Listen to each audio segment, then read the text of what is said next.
Hey guys, welcome back to the channel. It's another beautiful day here in Washington State. Thought I would bring you an initial impressions video on a fixed blade that I recently purchased. So I was poking around my local sporting goods store the other day and I was looking to buy a knife because I had received a couple gift cards for my, what am I saying, for my birthday, for Christmas. Yeah, that one. So anyways, I was in there looking around for a knife, and I was in there looking around at the Spydercos and the Benchmades, and that's pretty much the two I was looking at, was Spyderco and Benchmade. They didn't have much of anything because of the holidays. Everything was pretty much picked over. What they did have was a fixed blade that piqued my interest. I actually had my mind set on a cold steel Tough Light, which I still might go back and get. It's kind of a cool little knife. But at the last minute I saw this fixed blade sitting there under glass and thought, yeah, why not? I don't have a lot of fixed blade knives. I don't have hardly any fixed blade knives. So, we added one to the collection, and without further ado, this is it. This is from a company called Knives of Alaska. This is made in the United States. Nice, thick, well-built leather holster. I'm thinking guns. Sheath. Anyways, yeah, nice leather sheath. Anyways, let's get the knife out, show you guys the knife. Give you a nice close-up look at the knife here.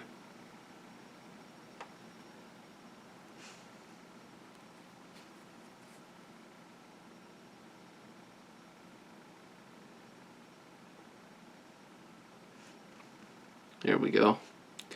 So yeah, picked this up for just under, what was it? This up for right around 85 bucks.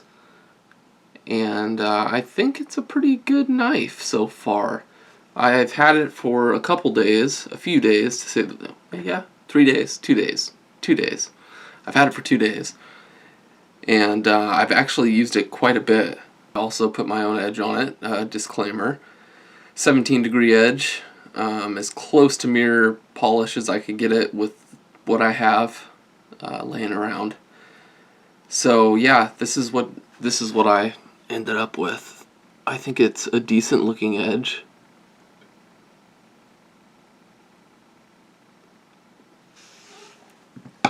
I'm still really new to this whole sharpening thing. I feel like I'm getting better at it. I feel like I'm getting better at it. I've sharpened 8CR, 20CV, S30V, and now D2. So I feel like I'm doing okay, and I've been pretty successful all those times. The one I had the most trouble with was 20CV. That was the most troublesome steel to sharpen. Back to this knife. This one is D2. It is D2. Just a nice big hunk of D2. Yeah. We have Sure Grip for a handle material. It's kind of like this slightly rubberized material. Gives you a really good purchase. We do have a forward choil, which I'm kind of a sucker for on a knife. I've been spoiled, folding knife wise, by the Native 5 and its big, generous forward choil. That is a sleeper of a knife. The Native 5 is, that one's okay in my book. Alright, back to this blade. Yeah, it looks good, and it's got a really interesting blade shape. It's got like a continuous belly. Is that the best way to describe it? It's like a constant, I don't think I'm getting that across right, but that's the best way I could describe it, is that it's got like a continuous belly to it. And I think this is designed more of an outdoorsy, borderline hunting knife. I think that's what this company centers around. A lot of their knives are like skinning knives and fillet knives, stuff like that. So I think this falls somewhere in between,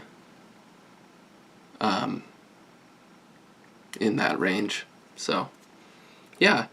Now let's talk about what I'm a little confused about initially. They didn't necessarily make the best use, in my opinion, in my humble opinion. I think they could have made better use of the blade. The cutting length is so short. I love the blade shape, the belly I was talking about, but as far as blade length, cutting length, effective cutting length, there isn't a lot compared to how much handle you have. Think about it. I mean, if you're choked up on the knife like that, on the forward choil, you've still got handle hanging out the back. I mean, you've got so much purchase area, and then you've just got this itty bitty little blade. Now, maybe there's a reason behind that. I don't know. I need to look more into it. This is an initial impressions video, not a review, even though it's turning into a really long-winded initial impressions video. Yeah, all that being said, I like it. I'm going to carry it as much as I can, because Washington State's a little weird about fixed blades.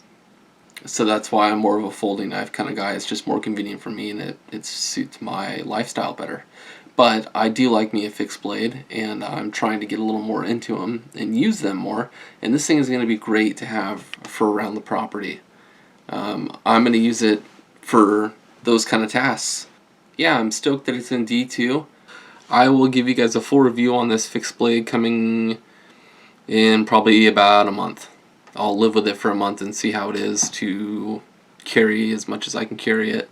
And definitely something to use, and I'm going to kind of try to abuse this knife a bit. You know, I really want to put some hard miles on it. So D2 is a good tool steel, and I want to use it like a tool. Surprise, surprise. Yeah, give you guys a couple little size comparisons real quick. I've got a Mora. I think this is the Mora 511.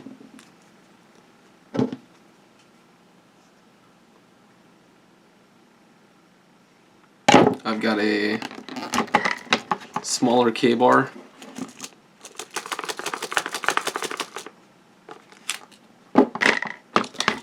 You're gonna have to excuse this thing's atrocious appearance. I've had this thing since I was very young, and didn't know how to sharpen at all. It's since been fixed, but she's ugly. Alright guys, I think that's gonna do it. Thanks for the continued support of the channel. As always, see you in the next one.